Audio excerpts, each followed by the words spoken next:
Hey, what's up, guys? This is Gaming Strategy TV on YouTube, and today we're going to be doing The Legend of Korra Season 2, Episode 1 review slash overview, Rebel Spirits slash Southern Lights, because last night's 1 hour premiere was kind of like a mix between Episode 1 and Episode 2, plus a bazillion commercials, which I hate Nickelodeon for. So anyway, let's get down to business, and I'm going to be doing setting, plot, and characters, mostly plot, because that is the most important thing about a good show and movie. Also, we want to be doing setting first, because I just want to mention that finally, thank God the first episode was not in Republic City. It was spectacular at first, but it was just getting so claustrophobic because every scene was exactly the same. You were seeing alley after alley just looked the same, but while Avatar The Last Airbender was, you're going from nation to nation, town to town. It was just completely diverse. Even if you were in the same nation, you had towns and then you had huge cities, if you know what I mean. So this is the setting where this episodes are going to be taking place are the South Pole and the Southern Air Temple, and as you can see that the South Pole, Sokka and Katara's birthplace, has really come a long way since Avatar: Last Airbender. It's actually become very developed, in a sense, instead of like the one or two igloos that are, the village. Now it actually looks like an actual city, which is really cool. And, everything looks great.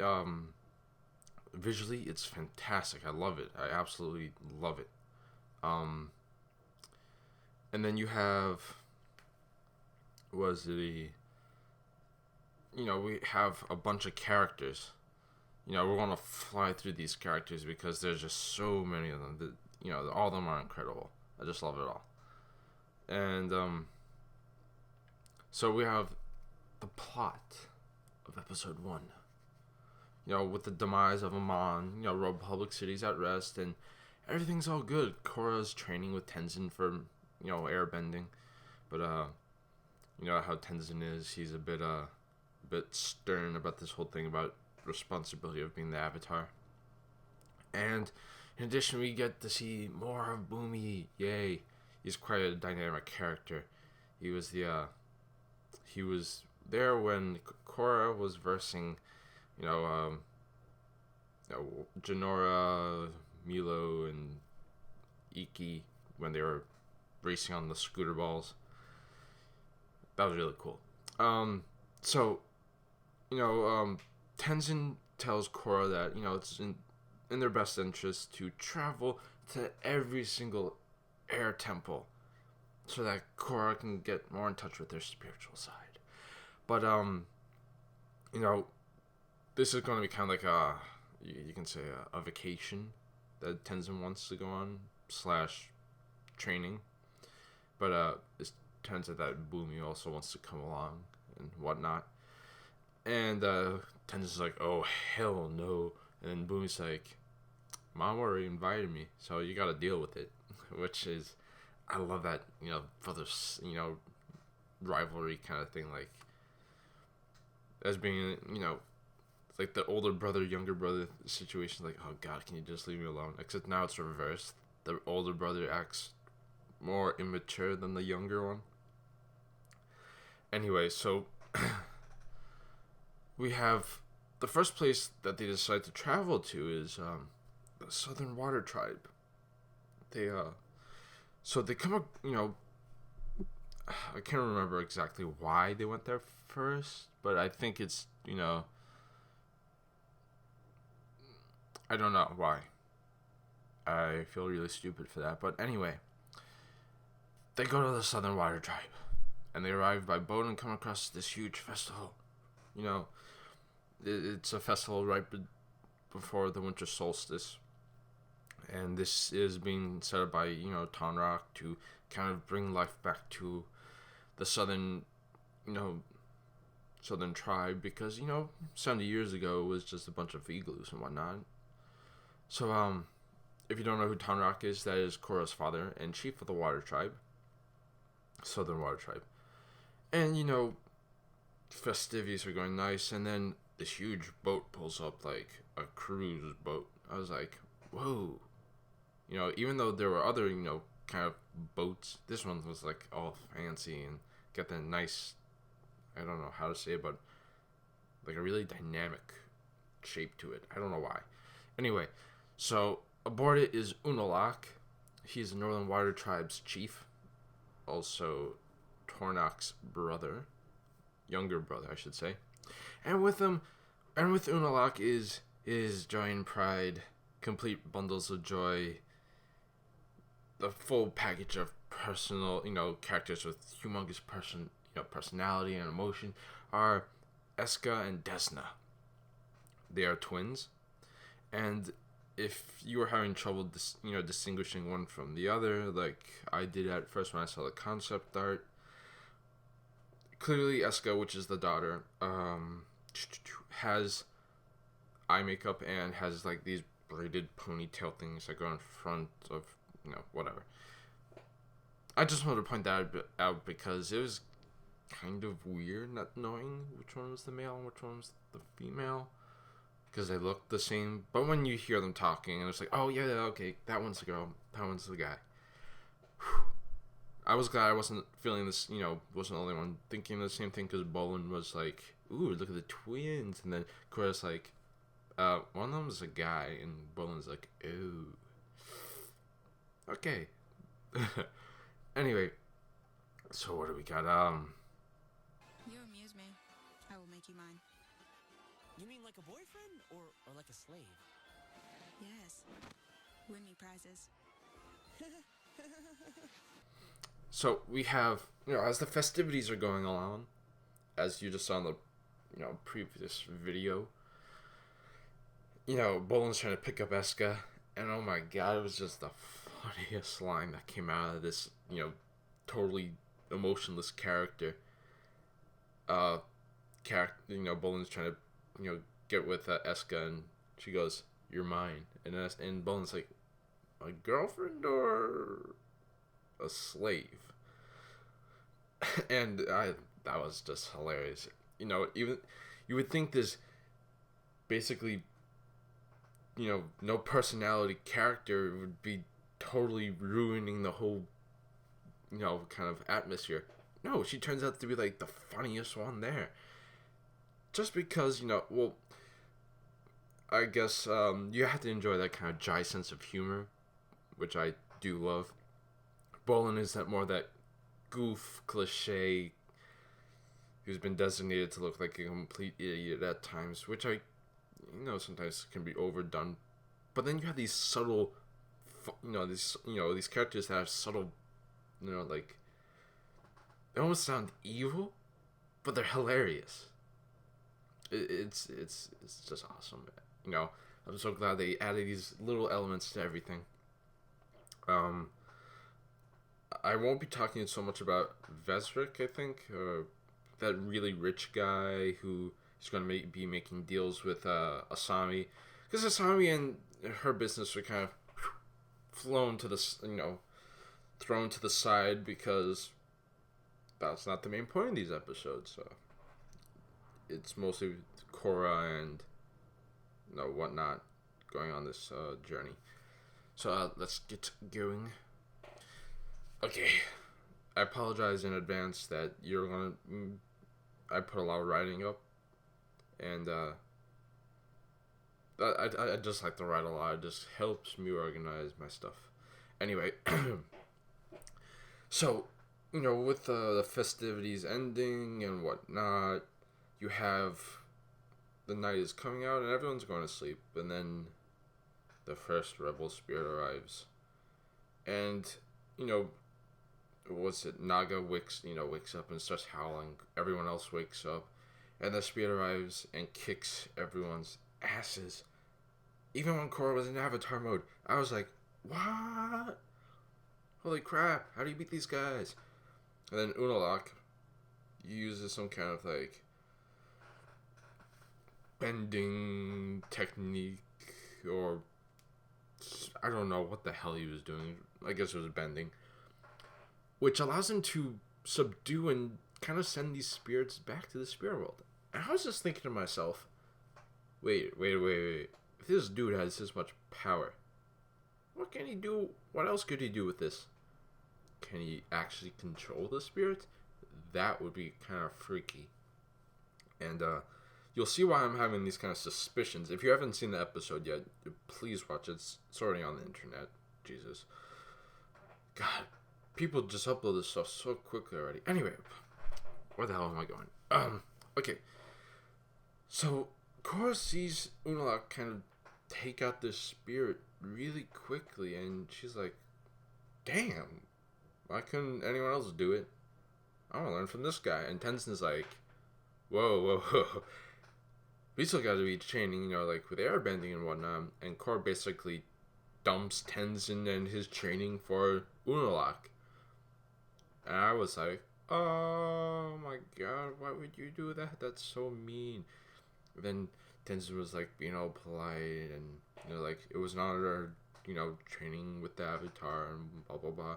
I was like, Korra, you an asshole. Wow, you really just had to slap him in the face. Wow.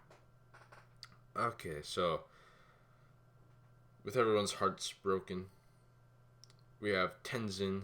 He's kind of all upset. He decides to take his family to on vacation to the Southern Air Temple, and wow, I already forgot this. God damn it! Excuse me for not being able to introduce another character, Kaya. I think it's Kaya. Tenzin and Bumi's sister.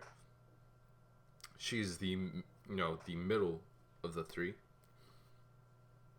She's the second oldest. Bumi's oldest, Kaya, and Tenzin. And, she's already a likable character. I like the three of them. I actually like all the from what I can tell. I hope no one bashes me for this. But I really like all of the characters except for Korra. I'm sorry, but Korra's really annoying at this point. I'll get into that later in my review. Anyway, because this is the overview section, just kind of summarizing whatever happened. So Bumi and Tenzin's, Bumi, Tenzin, and Kaya go ship off to the Southern Air Temple. So when Tenzin and his family arrive, Excuse me, a little help here? Sorry, I thought you were the servants.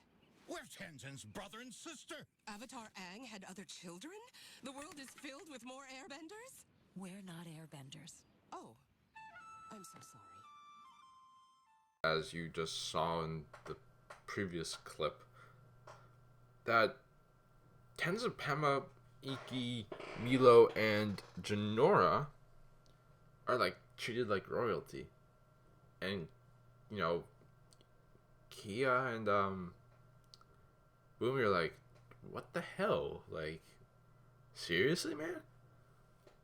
It was just hilarious where, like, the other, I guess, like, the woman who was sweeping the floor was like, Avatar Aang had more than one, son, kid, and more than one child. Oh my god! The Earth has more, the world has more airbenders in it, and Kaya, and Boomy are like, we're not, airbenders, and she's like, oh, I'm sorry about that. And oh my god, it's like Boomy and Kaya just get like destroyed on the spot. Because the lady who was sweeping was like, oh, I thought you were the servants.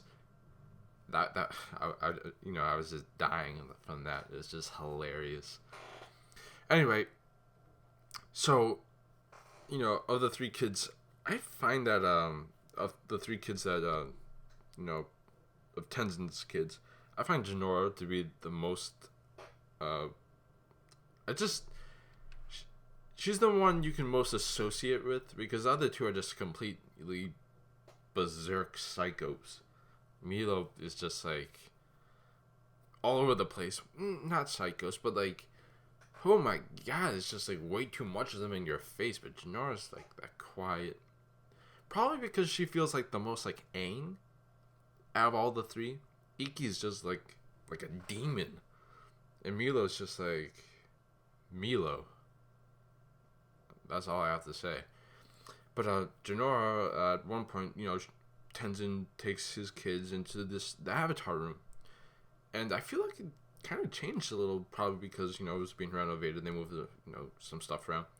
And she sees Avatar Aang's statue. And when I saw it too, it's kind of like that connection moment. Like, dude, like, talk to me, Spirit Aang, I was, like, I bet a lot of other people were thinking to themselves, like, wow, that is, like, really cool just seeing Aang, like, immortalized in a statue. But yet at the same time, you're like, wow, I can't believe that was so long ago. Like, I wish I could see more of that. And then Janora was looking up there and looking up at the statue. It was almost as if like a spiritual connection happened right in between the Avatar spirits and Janora. And I was like, okay, something really cool is about to happen. And then it's like commercial. I was like, oh god damn it. Because Nickelodeon, over the 1 hour block, they stuffed this whole thing full of goddamn commercials. I was so pissed off. That was not, the show's fault. It was Nickelodeon's fault. I hate them for that now. Anyway. So, after this connection, right, she goes and asks, she walks around and sees this really, weird looking avatar, right? He's got like, she goes, Dad, who's this one? And, kind of cuts off and whatever happens. So then, Tenzin leaves. Korra, begins her training with Unalaq, something that her father completely disapproves of, which I'll go into a second. So they begin their training.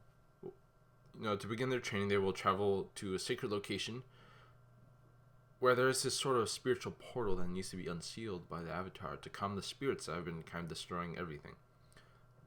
Now, the spirits are really pissed off because the 100-Year War and the Southern Water Tribe seem to have kind of turned this festival of, the festival that I was talking about before, that we all saw, which was really cool, seemed to have been kind of like distorted by Tonraq. It used to be some kind of like really spiritual, sacred ceremony that you would kind of honor the spirits for their great, for keeping the peace. And it turns out the spirits create those northern southern lights in the sky. So that was something to be told, and no one told Korra that, and Korra's like, whoa, why isn't anyone telling me about this stuff? I'm the Avatar. I'm the bridge between material and spirit world. And you guys are like throwing me in the side. Like, she's always been overprotected. I was like, that was the first time I actually kind of felt really bad for her. Not when she got her bending taken away. That would have taught her a lesson. But kind of being sheltered her whole life is like, really? That's kind of messed up. Because I wouldn't want to be sheltered my whole life. I need to experience life for what it is. And it's because of her dad and Tenzin? Or I'm not sure Tenzin was involved, but really? She's the Avatar. I'm pretty sure she can handle it herself. Anyway. So it turns out that, unlike the Northern Water Tribe, which has kept its traditions, under the watchful eye of Unalaq, the festival has, the Northern Water Tribe has remained pretty much the same kind of. They're still in peace with the spirits. So it's like very opposite of north-south kind of scenario. So as they're heading out to this frozen forest, right? You know, we're kind of fast forwarding through through a couple of things because I want to get through this as quickly as possible. So as they're heading out towards this frozen forest, Bolin, Mako, Tornok, and the twins decide to hop along, and they're going down towards this portal thingy. So upon the travels to the portal, Unalak reveals Tornok's troubled past. It turns out that Tornok was banished from the Northern Water Tribe, and he was next in line to inherit the throne. And the reason why is that there's this sacred forest, just like the one in the South Pole. There's one in the North Pole, where it's kind of like where the spirits live, and it's supposed to be very peaceful. So the Northern Water Tribe, years ago, was being attacked by raiders, and Tornok and his men run them out and decide to follow them into the sacred forest, and they capture the raiders, but at a great cost by destroying the forest. And the spirits were not very happy about that, so they kind of messed up the Northern Water Tribe city. And because of this, their father banished Tornok, and he decided to make a new life in the South Pole. So Korra's like, say what? Whoa. Dad, why aren't you telling me this stuff? She gets really angry, and she's like, Dad, you gotta go. I can't have you here because you're just gonna mess things up. So, again, we're gonna speed up through little things, and like being attacked by little gremlin spirits, which I guess was kind of funny. They were like gremlins, literally, like stealing their food supplies and whatnot. It was it was kind of funny. So So Korra and the rest of the group finally arrive at the frozen forest, and wow, when you see this frozen forest, you're like, whoa, this thing is pretty creepy, and you got these like dark greenish clouds hanging over. Clearly, even though it took forever there's a good reason, I guess you can say, Legend of Korra season 2 took a humongous amount of time to come out, because visually, this is one of the best, art designs ever. It was really freaky. So, Korra's like, okay, what do I do now? And, Unalak is like, yeah, you're gonna have to go in there by yourself. And she's like, she kind of looks at him and goes, say what? And then, she's like, Korra then says, wow, I can't believe someone actually believes in me, isn't telling me what to do step by step. And someone actually, believes in me that I can do this.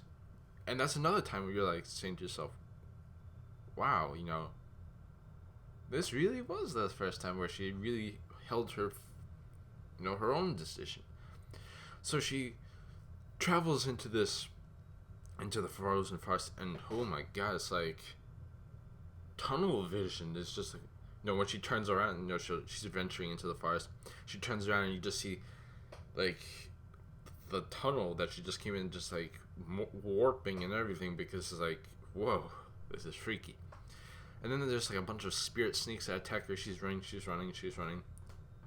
and races up like this ice wall to like kind of protect them. And she finally sees the light in the dark or whatever, or the spirit orb thingy portal. She fire bends it, bang, bang, bang, does nothing. It's like, what the hell is going on here? So then she gets attacked by these spirit snakes, which is kind of like glued together and become this huge snake, and they're gonna have to attack her, and she's like, basically they attack her limb by limb, right? And she's like, she was kind of like tied up by all these spirits. And I was like, for the first time, like, holy shit, she's not gonna make it. That's pretty freaking scary. But then she goes Avatar mode, and the last spirits can't hold on to her, but then they kind of like slacken a little, and then she just reaches out, touches the portal, and it just cracks open, and boom, this light shoots out, and clears the clouds, the spirits go away, and the southern lights just appear. It's like, wow, that's really cool. And then it flips back to Tornak's, Tornak, and he's riding his snowmobile, which is actually kind of cool. That's something, they're always adding new vehicles and whatnot to this world. He turns around and sees it and goes, "She did it." I believe that's a very powerful statement that he just said. But you get it. So when that happens, as you saw in the previous video, that this strange avatar's statue lights up, and Janora was kind of like in this sleepwalk and sees this. She kind of gets drawn to the statue, and she sees this thing light up, and it's like, whoa, that's awesome. Like, who's this dude? And that's actually Avatar Wan, I think. I'm not really sure, but he's the first Avatar, which is awesome. I actually wanted to see like an Avatar spirit like come out and talk to Janora. That would have been awesome, but it's like, damn.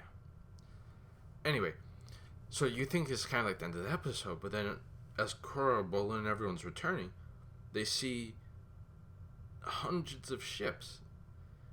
At first, I thought, was that the Fire Nation? Holy shit! What's going on? I was like, honest to God, like, oh my, what's going on here? This is crazy. What's happening? And then you see, you get a close look at them, and then you hear Korra said, "Unlock, why are your troops arriving?" And you see the Water Nation, Northern Water Nation troops arrive, and then you go to yourself again and go, "Holy shit, what the hell's going on?" And Unalak is like, opening the spirit portal was not, was the first step, but more work needs to be done. And then I'm thinking to myself, you sneaky son of a bitch, you just played everyone there. Is it just me, or is this kind of feeling like Game of Thrones, where they just leave you at a cliffhanger, and they just like, where characters literally use each other like that? I'm like, whoa, man, was this like a diversion or something? In my personal opinion, did he really, when he opened up this portal, is he going to actually be releasing the spirits so he can control them? He's going to, I don't know. This Unalak guy is, I don't know if he's good or bad, which is kind of making me kind of feel a little uneasy about this whole thing, which is just freaking me out. It's hard, because Avatar used to be plain simple. Good, bad, good, bad. And the only character who was not, good, bad, and who's both was Zuko. But you can see it. But this Unalak guy is like, poker face, you can't see anything here. You don't know if I'm good or bad. I was like, oh shit. Wow. Okay, so then there's the end of episode 1 and 2. And I was so fucking upset because as I was watching the episode, I was like, oh my god, that was 1 hour. I waited a whole week to get to this point, and it's just over. Damn, I've gone through another week. Shit. Anyway, there's your overview and summary. Now let's get to this verdict. I'll just say episode 1 and 2. Finally, thank you for giving the fans what they want, not to be in Republic City. Thank you. And thank you for introducing some more characters. That was awesome. Like, even though they're not main characters, they're fantastic supporting characters. I don't even have to say which ones, because everyone has their own favorites, but mine are Kaya, Janora, and a bunch of other ones. I just love it all. So how would I rewatch the episodes absolutely, it's Avatar: The Last Airbender. Did I say Avatar: The Last Airbender? Excuse me, The Legend of Korra season 2. I would never say a Legend of Korra episode is horrible.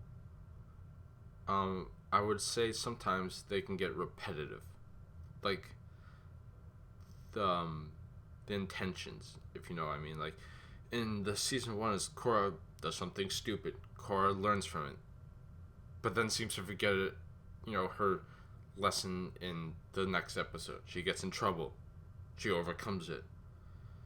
It was getting very repetitive, and she seems to not have learned.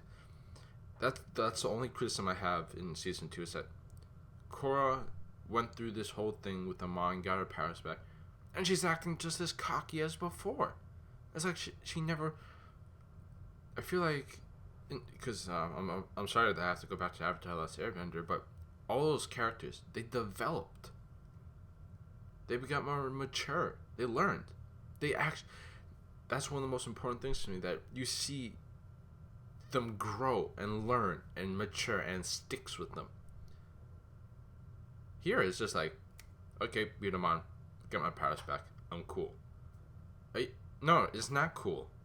I mean, you gotta be a little more responsible here. I know that Tenzin can be like, really annoying with you, but he's kind of right. You got more responsibilities. You can't be just kind of goofing off. And I know that the creators for Legend of Korra were trying to make the complete opposite of Aang. But I mean, come on, guys. Please, can you? This is, I'm not being hateful. It's kind of like more like hopeful wishing that. Please let Korra have, more brains in the next couple of episodes, please, because I feel like by the end of the second episode, she actually finally woke up. Like, yeah, I can believe in myself. It was probably like the first episode and halfway into the second episode where she was kind of acting the same, but as soon as she kind of got her own grasp on her own decision making, that's when she kind of like woke up and was like, maybe I should be a little mature about this stuff, like, because I have responsibilities. So maybe, and she's seeing that her hometown is being attacked, right? Well, not attacked, but kind of being like taken over. I've heard that, people saying that this could be a civil war between North and South. Okay, just to clarify that, I don't think it would be a civil war between the South and the North, because the South doesn't really have a navy or an army. They're rebuilding. The North does have the firepower. If anything, it would be more like Korra and her group fighting against the northern tribe, because I don't know. It's just a feeling I have. Anyway, I'm just gonna say, if you haven't seen these episodes, just please do, because there are so many improvements from the first season. The visuals are fantastic as usual. There are more characters, which bring more life and diversity to this season. And overall, I'm really happy Legend of Korra is back. I'm not disappointed at all. I would say a scale of 0 to 10, 10 being the best, with 0 being the worst. I would give this a solid 9. Why 9, even though I had those huge criticisms of Korra? That's just one element. All the elements were fantastic. The creative drawing, the snow, like the new vehicles, the spirits, if I had mentioned the characters already, but I'm gonna mention them again. The characters, they're amazing, and they're just I loved it all, and I thank you guys for watching this, and please stay tuned for more reviews and overviews. I'll probably be doing this for all the episodes that now follow, because this is going to be pretty cool, if you know what I mean. Finally I get to share my thoughts with you guys. It's pretty awesome, and thank you guys for watching, and can't wait until next episode, right? See you guys later.